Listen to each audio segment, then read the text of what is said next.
One double game week ends and another begins tomorrow. How are we going to prepare for it? Let's find out.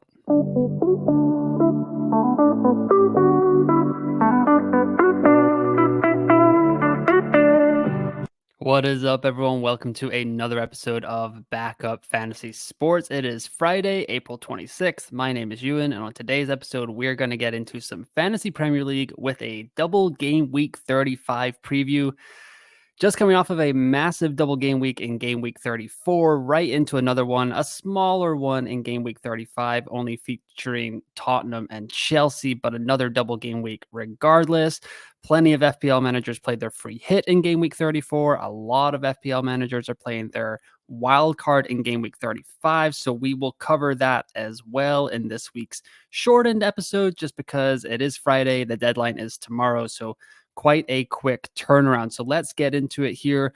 Quick housekeeping kind of thing is, if you are a regular listener on the podcast side and you also listen to my F1 fantasy content, that is now on its own feed called F1 Fantasy Pole Position. I partnered with Sports Social Podcast Network to launch an F1 podcast there, but you can still find it on Spotify, Apple, Amazon, wherever you usually listen to your podcast. So the F1 Fantasy Pod is in its own feed now, F1 Fantasy Pole Position.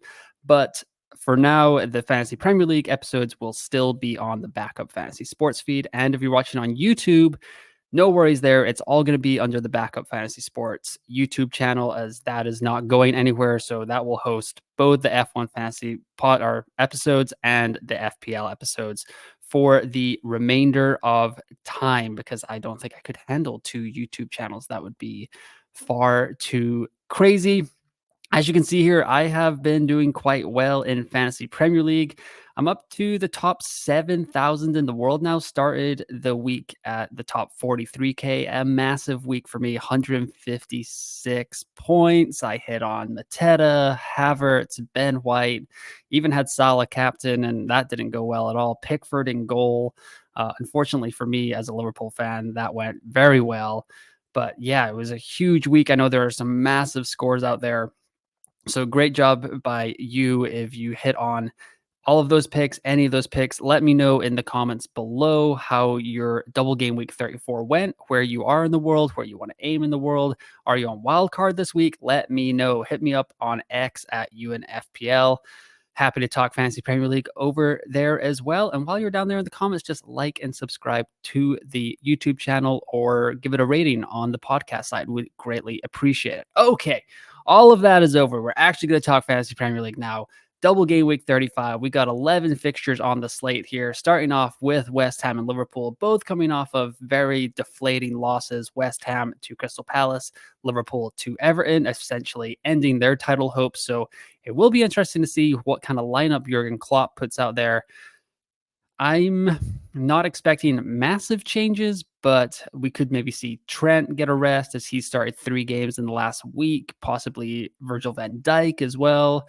But Salah should start, possibly Darwin Nunez, just because Diogo Jota picked up an injury. So I wouldn't worry too much about your Liverpool assets. I don't think a lot of people bought Trent. I know a lot of people went on him for free hit. That worked out quite nicely. So yeah, for Liverpool, I wouldn't worry too much. Then on Saturday, after that lunchtime game, it's got Fulham, Crystal Palace, Man United, Burnley, Newcastle, Sheffield United, Wolves, Luton, and then Everton versus Brentford is the early Saturday night game, followed by a late night Saturday night game, Aston Villa versus Chelsea. That's Chelsea's first fixture of the double game week. On Sunday, we've got Bournemouth, Brighton, Spurs, Arsenal in the London Derby, and Nottingham Forest versus Man City. I believe I have those fixtures flipped there on the timetable. And then Chelsea versus Spurs on Thursday night. That is Chelsea and Spurs' second game of double game week 35. So lots of FPL to consume, lots of Premier League to consume. Not a bad week at all for us neutral fans of just the beautiful game, as per usual. Best teams for the remainder of the season. Yeah, that's right. Just 4 game weeks left. Kind of sad getting down to it here. I know it's been quite a slog for some people. I've heard a lot of other content creators kind of saying that like they want the season to end and stuff, but I don't know. Like a summer without FPL is a little boring. I understand if you're having a rough season. Obviously, for me, it's going quite well at the end of the year, so I will probably be a little bit more pep in my step than some other managers, but still, there's only 4 game weeks left, and then we've got to wait a whole month until the Euro fantasy game comes out, which will be covered a lot on rotoballer.com. So don't forget to check out all the articles that we post over at rotoballer.com. We've got staff roundtable coming out today. The rankings are already up. We've got the FPL manual, we've got betting, we got DFS. All that stuff is covered on rotoballer.com, and it is all free. So fantastic resource just to give the website a couple of clicks there for our soccer coverage.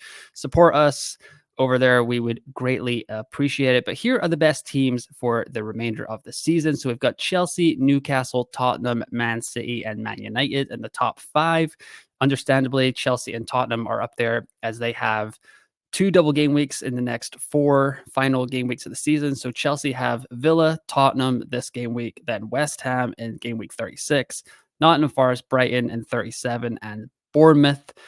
Tottenham, third best team here, have Arsenal, Chelsea, so that's tough, followed by Liverpool, and then Burnley, Man City, and Sheffield United. So you got to take the good with the bad here, kind of playing the kind of just fixtures math over here with Tottenham have got 5 games over the next 3 game weeks. 4 of those are quite tough fixtures. Burnley is the banker. That's where you'll potentially be making your points up with your Spurs assets, but that could be a massive game for them, and it would be well worth having them in for those 5 games. Man City, Man United, and Newcastle both have a double game week in 37. Those assets will be heavily invested in on people with our managers who are on a wild card in game week 35. The 5 worst teams here down at the bottom: Wolves, West Ham, Bournemouth, Liverpool, and Aston Villa. None of these teams have a double game week for the rest of the season. Liverpool have West Ham, Tottenham, Aston Villa, and Wolves. That's a pretty tricky run-in. Aston Villa have Chelsea, Brighton, Liverpool, and Crystal Palace. Not easy either. But yeah, I would think a lot of people are selling their Wolves assets, their Bournemouth assets now that their double game week is done. But you might want to keep some of your Liverpool assets. Ollie Watkins could be someone is a tremendous differential down the home stretch of the season. So don't be too fast to sell those Liverpool or Aston Villa assets. The player I have highlighted here is Brendan Johnson for Tottenham, as I think he's going to be a excellent pick for the remaining 4 game weeks of the season, possibly over a Timo Werner up front or a Richarlison. It seems like Brendan Johnson has locked down that spot on the right wing for Spurs. He's fairly cheap. I think it's about 5.6, 5.8 million. So definitely someone FPL managers can think about, someone I'm thinking about for sure as my transfer for game week 35. The 2 teams here that are doubling in game week 35 are Chelsea and Spurs. Chelsea have Aston Villa away and Tottenham at home, whereas Spurs have Arsenal at home, Chelsea away. Over the last 6 games, Chelsea are 3rd in the league with 13.96 expected goals, while Tottenham are 8th with 10.24. Expected goals conceded over the last 6, Chelsea down here in 13th with 10.14, and then Spurs at 10.03. And then over the last 5 games, the form for Chelsea is draw, win, loss. Tottenham is loss, win, draw, win, loss. As for assets from both of these teams, I think that for Chelsea, Cole Palmer is a lock. Everyone's going to have him. Even I think I saw he was in training yesterday, Thursday. So hopefully we get an update in the press conferences today about Cole's health. I think he missed with an illness, potential injury, but we will wait and see on that. But if he's fit, he's going to be an excellent option for double game week 35. As for Spurs, tricky here because you don't want to too heavily invest in Tottenham assets, but Sung Hyung-min, just as, I mean, if you're battling for a high overall rank, you probably want to cover off Sung Hyung-min. He's still got pretty high potential to score goals. That London Derby fixture with Arsenal, or North London Derby fixture with Arsenal is usually quite explosive, quite a few goals in that game. So I definitely get Sung Hyung-min. I definitely get Cole Palmer. Because it is a double game week, you want to kind of give yourself more exposure to getting lucky there. So I've already mentioned Brendan Johnson. I think he's probably my second favorite pick For Tottenham, I know Pedro Porro will be very popular along the back line. He's a little too expensive for me, but as long as he's healthy, still a great attacking option along the back line as a wing back for Spurs. For Chelsea, I've got Petrovic in goal, just two fixtures. He did all right for me against Everton. Didn't go so well against Arsenal, but he was not in my free hit team, so that didn't matter. Uh, so yeah, Petrovic would be the goalie I pick, but Vicario is also a good kind of selection in FPL as he can rack up the save points. And I don't really trust either of these defenses, but Arsenal and Chelsea will probably take quite a few shots. So Vicario could rack up the save points there. So I think I'd go Cole and Son are locks. You really want both those guys. And then between the keepers, I mean, you could double up with Vicario and Petrovic and just kind of pick one of them and then have the bench boost for 37 if that's what you want. But if you can only pick one, I think I'd go Vicario there. Paro would be the only defensive asset I'm thinking about for either team. Destiny Udogie is out for the rest of the season. I'm not sure. Gusto is a great pick for Chelsea either, but you could go there if you really need some money on your wild card and you just want a guy with 5 games over the next 3 game weeks. And then in the midfield, like I said, up front, sorry, totally forgot about Nicholas Jackson actually for Chelsea. He is very popular. I already have him in my regular team, and I'm going to keep him there, obviously. I think it's nailed to start at least 4 of the next 5 games. He got through Tuesday night's game against Arsenal without picking up another yellow card, so he's not going to get banned either. Probably should have seen a red card. I didn't see the challenge yet, but it seemed on X that it was quite atrocious, and somehow we didn't even pick up a yellow. So got lucky on that one as Nicholas Jackson managers. But yeah, Nicholas Jackson up front. I wouldn't go Timo Werner. We got to see what Richarlison's health is like. I'm not on James Maddison. He's been kind of off the boil recently. Kulusevski could be a punt, but yeah, I think Son, Cole Palmer, Nicholas Jackson would be my top 3.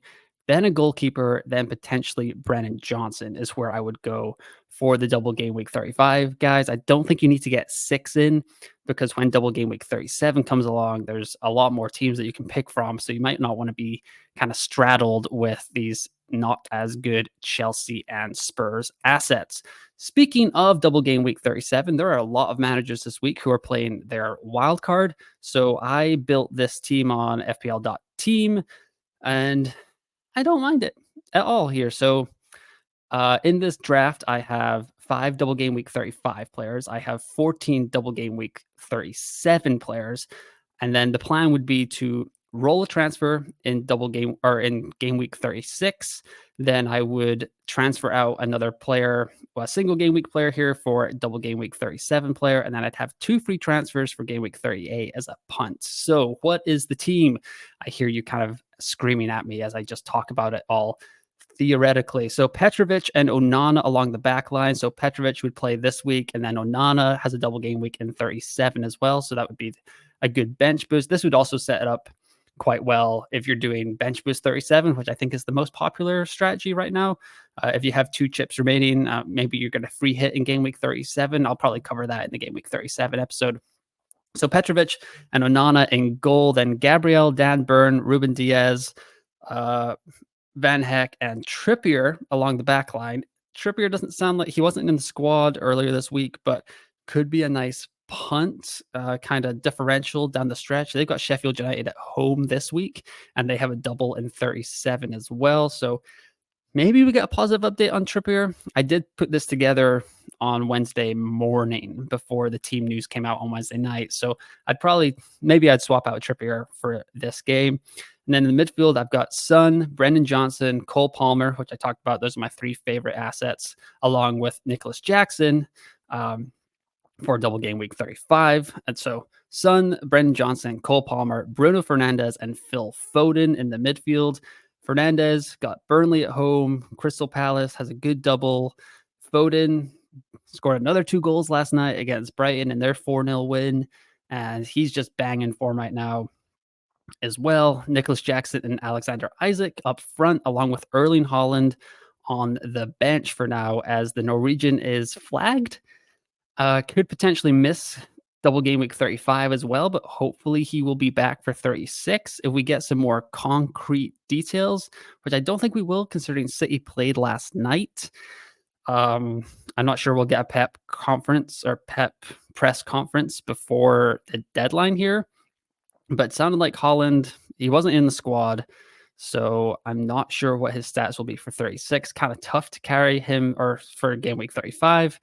It's tough to go with him if he's not going to play 25% of the fixtures remaining, but then it's going to be tough to get him back in, I think, if you don't. I mean, trying to think, you could take a punt on Timo Werner for 1 week and then bring Erling Haaland back in, as long as you don't have too much money built up in him. If you just want to expose yourself to more double game week 35 players.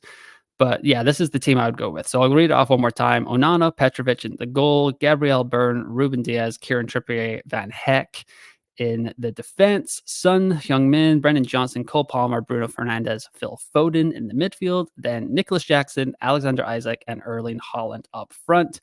This gives me 5 double game week 35 players, 14 double game week 37 players, and then the plan with this team would be roll in game week 36, that I would transfer Gabriel out for a double game week 37 player. That would give me 15 doublers on a bench boost for 37. And then I'd have 2 free transfers for game week 38 to take a punt on the flavor of the week in FPL. The great thing about kind of having Son and Brennan Johnson in this team is, of course, they have 5 fixture over the next 3 game weeks, but their game week 38 fixture is against Sheffield United.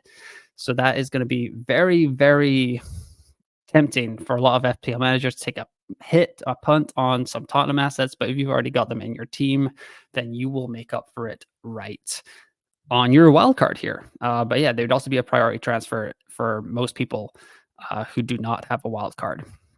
Captaincy debate here is Cole Palmer versus Son Heung-min versus Nicholas Jackson. Just want to throw in there as a option because it does seem like a lot of people are on Cole Palmer or Son Heung-min. Could be a good week to triple captain as well, as I think a lot of people will have a chip for game week 37, either it's a bench boost or a free hit. So you really want to play your chips in a double game week, as we just saw in double game week 34. So Cole Palmer should be the favorite here. 10.49 predicted points according to the rotoballer.com rankings, 0.87 non-penalty XGI per 90 over the last 6 games, and he's got 84 FPL points over the last 6. Son Heung-min, 9.10 predicted points according to rotoballer.com, 0.59 XGI per 90, and 37 points over the last 6. And then Nicholas Jackson, 8.29 predicted points, 0.43 non-penalty XGI per 90 over the last 6 games, and then 30 points. So still averaging 5 points a game. Son Heung-min over there at 6.2, so not too shabby, or 6.1-ish, not too bad either. And then Cole Palmer just blowing everyone away with 12, 13, 14 points a game. Just insane numbers there from the English midfielder. So if we get word that Palmer's going to be okay, easy choice for captaincy, mostly because there's going to be a lot of people playing their triple captain on Cole Palmer. So you kind of want to cover that off as well. If you're kind of fighting for an overall rank or your mini league ranks as well, could be a lot of people with triple captain left, just going to play it on Palmer. So that will give you 200% versus 300%. If you don't have Cole Palmer, or if you only have Palmer as a single kind of 100% guy for your team, and there's people there with him on triple captain and he explodes against Villa and Tottenham, which is possible, yeah, you're going to be hurting quite a lot against Cole Palmer there. So kind of boring, but as long as Palmer's fit, we got the A-OK that he's going to start. I would go with him. But if there's any slight doubt, there's no problem going with Son Heung-min. He's on penalties, should be a high-scoring fixture against Arsenal in the North London derby. A very viable backup captaincy choice for double game week 35. Here are my double game week 35 thoughts for my own team. So currently top 7K in the world, which is absurdly high. Never been this high before in FPL. So a little nervous about kind of how to handle this going down the stretch. Usually I'm chasing a good rank rather than trying to maintain a good rank. But now I'm like this high. I kind of want to get into the top 5K. You know, it's always the next one you want to get. So I think I was 113K going into game week 30, then up to 92, then 62.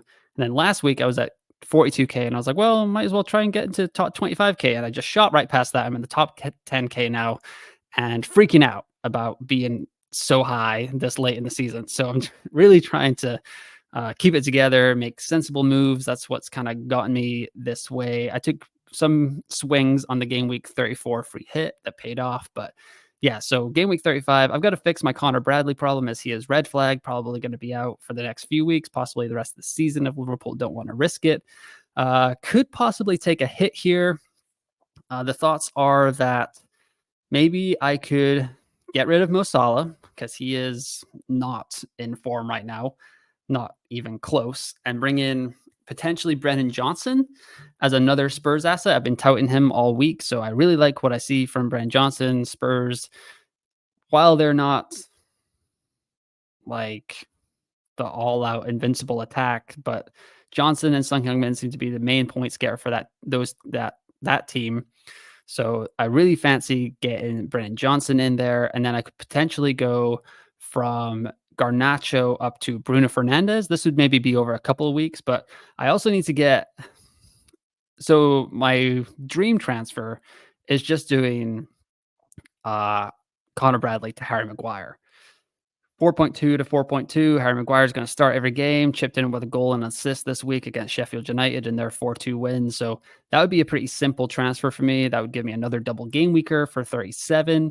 The thought would be that he would just kind of be on my bench boost there, but it could be the last week for Ait-Nouri here. Luton at home should be a fantastic fixture, so I want to keep him. Gabriel, Burns, Sheffield United. So the team right now is, sorry, I should have started off with that. Petrovic in goal with his two fixtures. Dan Burn, Gabriel, and Ait-Nouri along the back line. Then Son, Saka, Salah, Palmer, Garnacho against Burnley. Then Nico Jackson and Alexander Isaac up front. Onana, Van Heck, Holland, and Bradley on the bench. I'll probably move Holland to first sub. And if we get word that he might start, if we see any leaks or anything like that, I'll probably just shove Holland into the team and move Garnacho to first sub, or even potentially Salah. Is that insane against West Ham? Early kickoff? We will see. And see if Holland plays, then we'll get his points. If he doesn't, then the first sub will come in for him.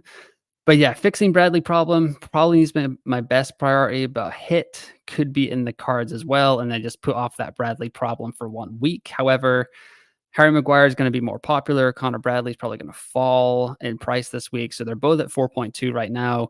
So I could easily make that switch and be all right. And then for the hit, I guess this week I would do Salah to Brennan Johnson, and I'd have enough money to kind of get Fernandes next week, because I think Brennan Johnson in two fixtures, even against Arsenal and Chelsea, can outscore Mo Salah away from home against West Ham in the early kickoff.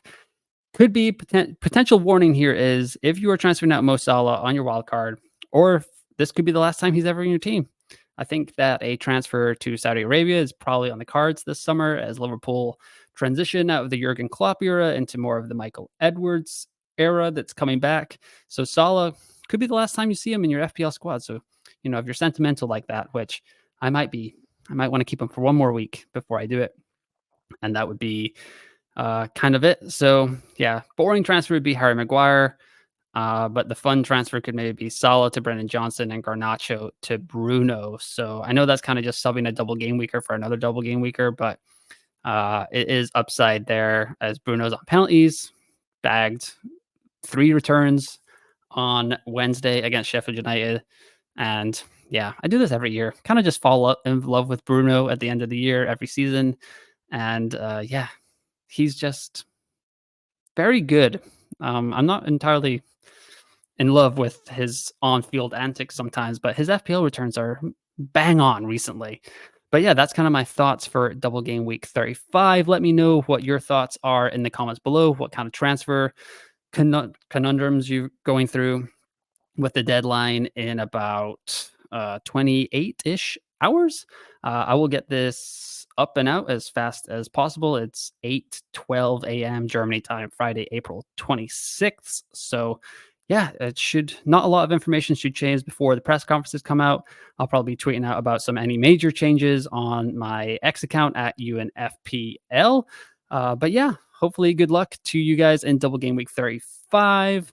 Lots to kind of build on and think about. If you're on Wildcard, good luck with building that. Hopefully you select some of the players I already have, so you give me some more budget for the remainder of the FPL season. But don't forget to like and subscribe to the YouTube channel or rate and review the podcast side. Would greatly appreciate it. Like I said, FPL episodes are going to stay on the Backup Fantasy Sports podcast channel. But if you are also a listener of the F1 Fantasy, that is on F1 Fantasy pole position now. So would greatly appreciate any support there, any ratings and reviews. That's going to be audio only for that. Nothing changes on the YouTube side here, but good luck in game week 35. And once again, thanks for listening. Thanks for watching. And I will talk to you next time.